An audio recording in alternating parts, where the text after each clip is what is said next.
We're here to announce the next phase in continuing to mature our information security program at JWA Aluminum. And we thought it'd be more engaging to do a video instead of just sending out an email blast, because I get the feeling that people don't always read the emails that we send out from IT communications. So we're going to announce some policies that help safeguard not only our company information, but also our personal information. And we just want to spend a few minutes to talk about these policies that are coming and some 5 cybersecurity topics that everybody really should be familiar with. Let's start with password hygiene. Password hygiene is a practice of creating secure passwords and managing them responsibly to protect your online accounts. These updates to our information security program include new policies on acceptable use, security awareness, passwords, email and internet usage, bring your own device, and maintaining a clean desk. Each policy is designed to strengthen our defenses and cultivate a culture of security awareness. Daniel, can you talk to us about why cyber insurance is so important for the company? So we've learned about the importance of recognizing social engineering attempts and how our security awareness and training policies will help us defend against these threats. It is important to remember that information security is a shared responsibility, just like safety. Each of us has a role in keeping our company cyber safe. Jerry, can you tell us more about these new policies? By working together, staying informed, and adhering to these policies, we can create a more resilient organization that is well equipped to face the challenges of an ever-evolving threat landscape. To help in staying vigilant, soon you will receive an email notification of enrollment in the 2024 Security Awareness campaign from our partner KnowBe4. This will be a 15-minute interactive video. You can't just click play and walk away for credit. Once you've completed the tasks, your training will be marked complete. Thank you for all your attention and commitment to information security. If you have any questions or concerns, please don't hesitate to reach out to your IT team. It's interesting. These policies seem to look for risk patterns, very similar to what we learned in Safe Start, where we identify risk patterns to help prevent making critical errors. Multi-factor authentication is enabled and installed on personal devices used for BYOD to make sure that teammates are only using approved clients to access email, because there's no telling what a third-party email client could capture and send out potentially sensitive information from your email. Thanks, Daniel. Now, Jerry and Daniel are going to talk to us about social engineering. Social engineering is when cyber criminals manipulate people to giving out information unknowingly. So it preys on people's desire to want to help when asked for a question. People innocently reveal personal information that threat actors can use to attack them. You get a phone call and someone picks up the phone and they say, I'm a customer and I didn't get this coil that I ordered. Can I get a refund? Can I get something? They're fishing for the information. It's not something that can be avoided by just not going to some website or not talking to people. It comes to you. So it just by having a phone number, just by having an email address, you will be targeted. If you believe that you are the target of social engineering, certainly CSOL contact and report it to your IT team. So you've opened the email that you think is suspicious. Well, we have the phish alert button, and they use that to report a suspected phishing email. But if you've just opened the email, you haven't done anything wrong. What can happen is you get intrigued by the email and you decide to click a link inside that email. That's when bad things can happen.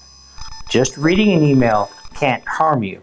Yes, the phish is to get you engaged. So here's an email, all right? You open up an email and says, hey, I'm from Amazon, and the email says that Amazon processed your order, and it says, here's a summary of your order, $9,000 for this item.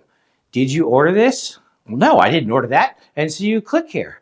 No, I didn't order that. Oh, well, now it just sent you to a fake web page that says, please sign into your Amazon account. And what do? You're going to put in your real Amazon credentials and go, well, where's this order? Well, they've just captured your login to Amazon And if you didn't have 2FA enabled, they can now use those credentials, sign into Amazon as you, make purchases with your saved credit card, and send it anywhere in the world. So what we do, because we don't use credit cards, we have a separate bank account that we do our online shopping from. And so it's online, so we can transfer money from our normal account to what we call the Play Money account at home. And we disabled overdraft protection on that account. So there is no protection. If I want to buy it, just charge it. I don't want the bank saying, hey, are you making these charges? Are you doing this?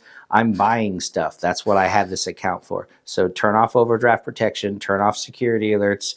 And when there's no money in it, it's going to get declined. So it doesn't go against a credit card to get run up my credit card bill and have to fight, the credit card company. It's my bank account, and I know how much money I put in there. If I put $500 a month in there for my online purchases, when that money's gone, if the card ever got hit, I'm never out more than $500, and it is a bank account. I can still dispute the charges and get my money back. That's how we do our online shopping. From a business perspective, you get an email from a purported to be vendor, and they say, we haven't received payment for the past 90 days. Without awareness, they're liable to just, fill in those bank details. And now you've got, you're sending payments for which are meant to be to your vendors, but they've been rerouted to, the hacker's bank account. And again, that's just one example. It's not always financial. The same password concept, if you put in your password to your business account, or your login to company computers, and then you've just sent your password to the bad guy. Falling victim to social engineering can lead to data breaches, can lead to account compromise. For an individual account, it could be a person in finance, and that account has been breached, and now they have access to company banking information. It could be falling victim to a social engineering attack, and suddenly you click the link on that email, and you've now downloaded malware into the network, which is then turning into ransomware, which could hold all the company data for ransom. You wouldn't use the same key for your house or your car or your office, would you? Well, the same goes for passwords.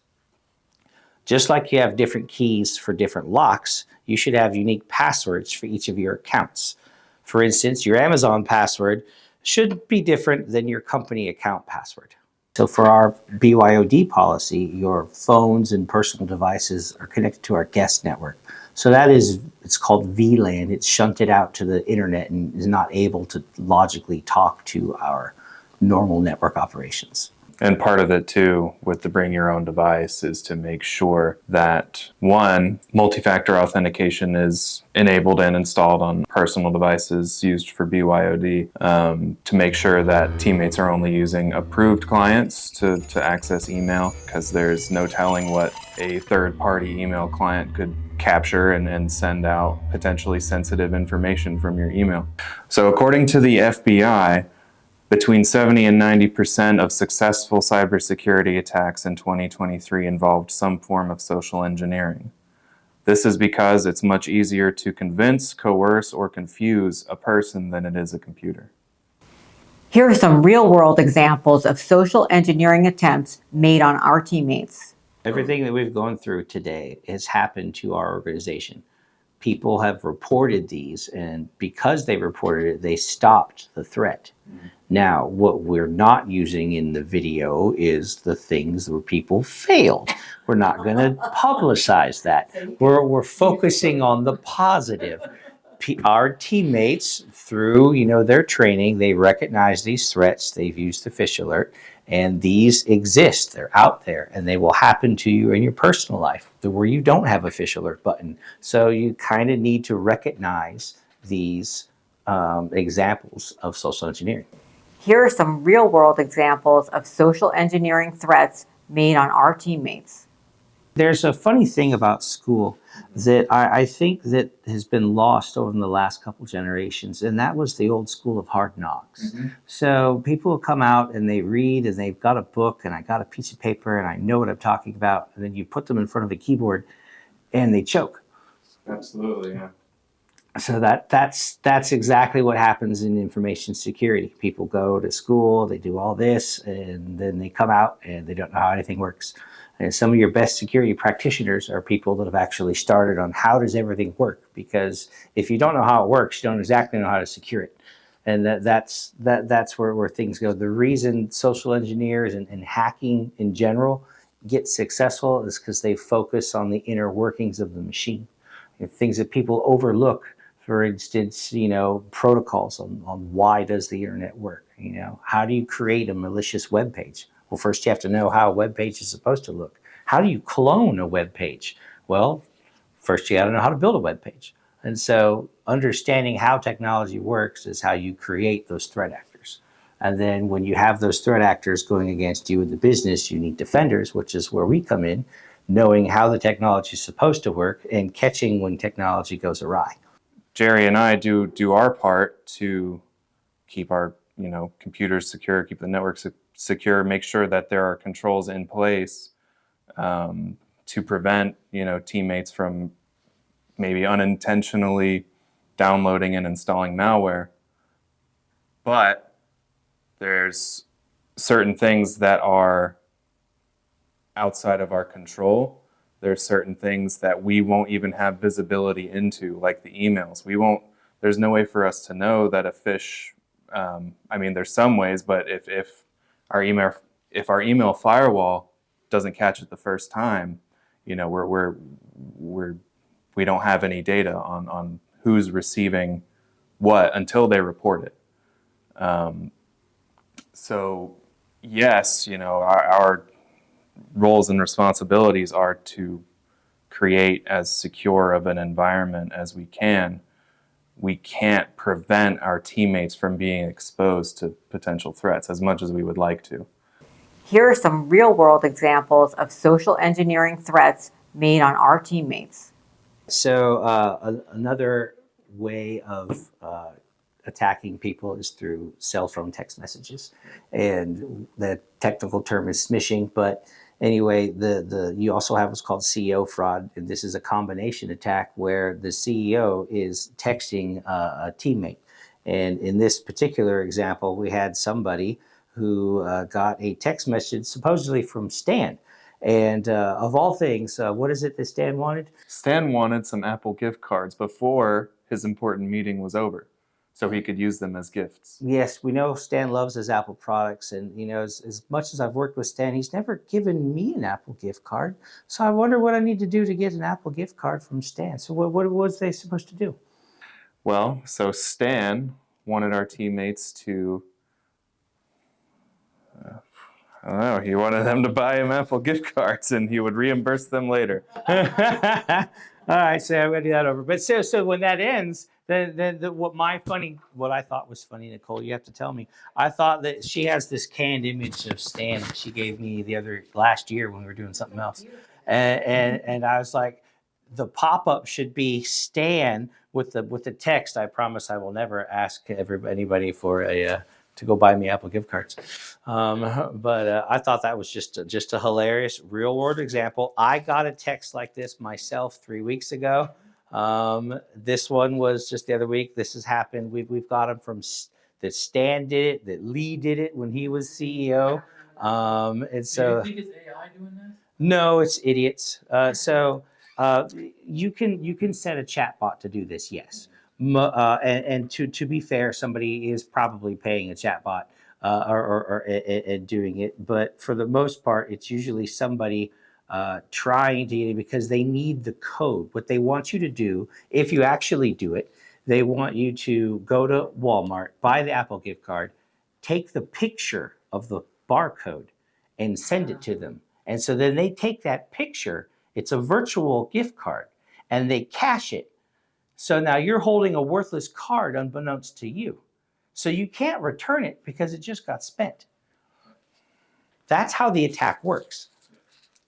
And they've even done this where I'm from the IRS and you owe some money. But I'll tell you what, if you give us Apple gift cards, we will take that as payment for your federal taxes.